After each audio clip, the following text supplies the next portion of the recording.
বন্ধুরা, চিচিঙ্গাটা ভাজা কেমন হয়েছে এটা কিন্তু একদম নামিয়ে নিয়েছি। আমার ভিডিওগুলো কাছে দূরে দেশ ও দেশের বাহির থেকে বসে যারা দেখে সব সময় সুন্দর সুন্দর মন্তব্য রাখে তাদের জন্য অনেক অনেক দোয়া ভালোবাসা আশীর্বাদ রইল। আর সবাই এভাবে আমার সঙ্গে থাকবেন। নতুন পুরান সকল বন্ধুদের প্রতি রইল অনেক অনেক মন থেকে ভালোবাসা। সবাই আপনারা একটু একটু করে আমাকে এগিয়ে নিয়ে যেতে সাহায্য করেন। একটা লাইক দিয়ে পুরো ভিডিওটি কন্টিনিউ করে আমাকে দেখার পরে লাস্টে একটা ছোট্ট মন্তব্য রেখে যাবেন যে আপনারা কোথায় বসে ভিডিওটি দেখলেন এবং আমার ভিডিওটি ফুল ওয়াচ করার পরে আপনাদের কাছে কেমন লাগলো আমার রেসিপিটি। অল্প তেল অল্প মশলা দিয়ে কিভাবে চটজলদি আমি সব সময় রান্না করি, আর গ্যাস সাশ্রয় হয় এবং অল্প মশলা আমাদের শরীরের জন্য খুবই উপকারী একটা খাবার। তবে যারা রান্না করতে জানেন না শুধু তাদের জন্য ভিডিওগুলো আমি তৈরি করি। আমি বাসায় যে খাবারটা খাই সেটাই আপনাদের সাথে শেয়ার করি। আর আপনারা আমার সঙ্গে থাকুন এবং সব সময় সাথে থাকুন। যারা রান্না করতে পারেন না তারা এভাবে অল্প মশলা দিয়ে শিখে নিতে পারেন আমার রান্নার রেসিপি দেখে। নমস্কার বন্ধুরা, কেমন আছেন সবাই? আমি পাপড়ি কিচেন অ্যান্ড ব্লগ থেকে চলে আসলাম আপনাদের মাঝে। আজকে হবে চিচিঙ্গে ভাজি। চিচিঙ্গে ভাজি করার জন্য এখানে কেটে নিয়েছি, খুব সুন্দর করে আঁচড়িয়ে ধুয়ে তারপরে কিন্তু কুচি করে নিয়েছি। কাটার পরে আর ধুইনি যেহেতু অনেকটা জল বের হবে এর জন্য। সাথে থাকছে এখানে বড় সাইজের 8টা চিংড়ি মাছ আমি টুকরো টুকরো করে কেটে নিয়েছি।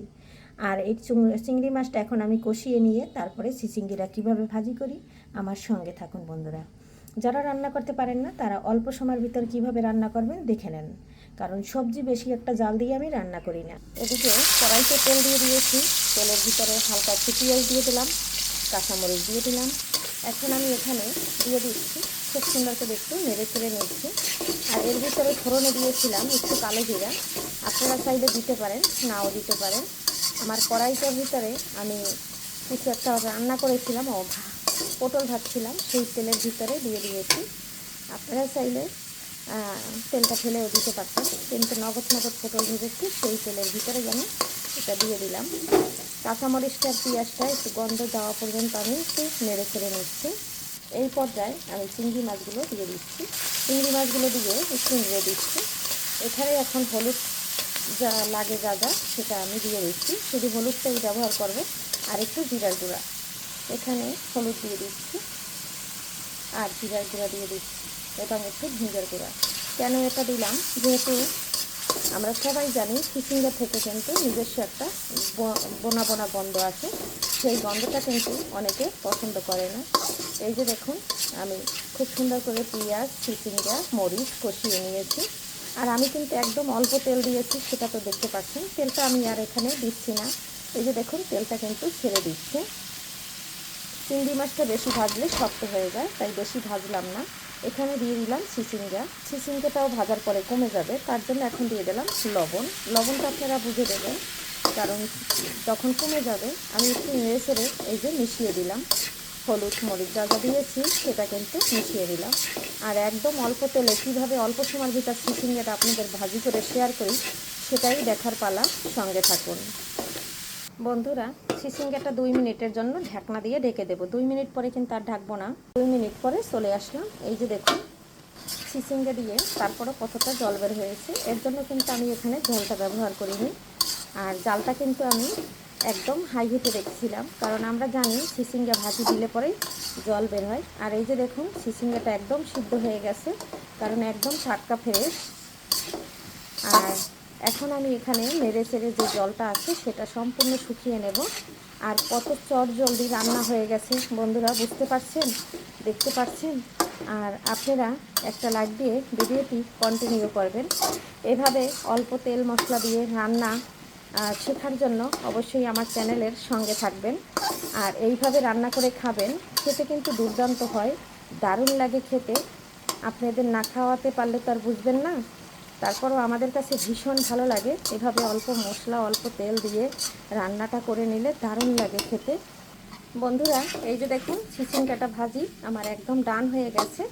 এখন এখানে দিয়ে দেব জিরার গুঁড়া। অবশ্যই কিন্তু আমি জিরার গুঁড়াটা দেই।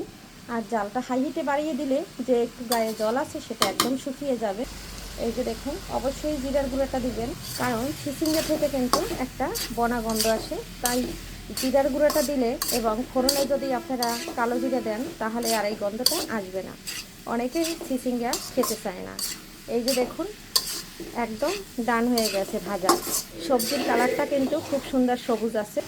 আর এদিকে দেখুন ওই যে তেলটা কিন্তু ছাড়তে শুরু করেছে। আপনারা তো দেখছেন আমি কতটুকু তেল দিয়েছি। আর এই যে খুব সুন্দর করে ভাজিটা ভেজে নিয়েছি।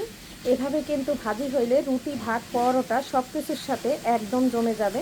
যারা সবজি খেতে পছন্দ করেন একদম অনায়াসে খেয়ে নিতে পারবেন, কিচ্ছু দরকার হবে না। চিচিঙ্গাটা দিয়ে একদম তেল ছেড়ে দিয়েছে। আমি যতটুকু তেল দিয়েছি অতটুকুই কিন্তু, আর কিন্তু দেইনি। আর এদিকে ভাজাটাও কিন্তু আমার একদম হয়ে গেল। কেমন লাগলো আমার এই চিচিঙ্গা ভাজা অল্প সময়ের ভিতরে, আর কত সুন্দর করে একদম কালারটা সবুজ রেখে ভেজে নিলাম। বন্ধুরা, এরকম অল্প মশলার ভিডিওগুলো দেখার জন্য এবং চটজলদি কীভাবে রান্না করবেন, তাহলে পাপড়ি কিচেনের সঙ্গে সবাই থাকুন। একটা লাইক, একটা শেয়ার, একটা সাবস্ক্রাইব করে আমার সঙ্গে অবশ্যই থেকে যাবেন।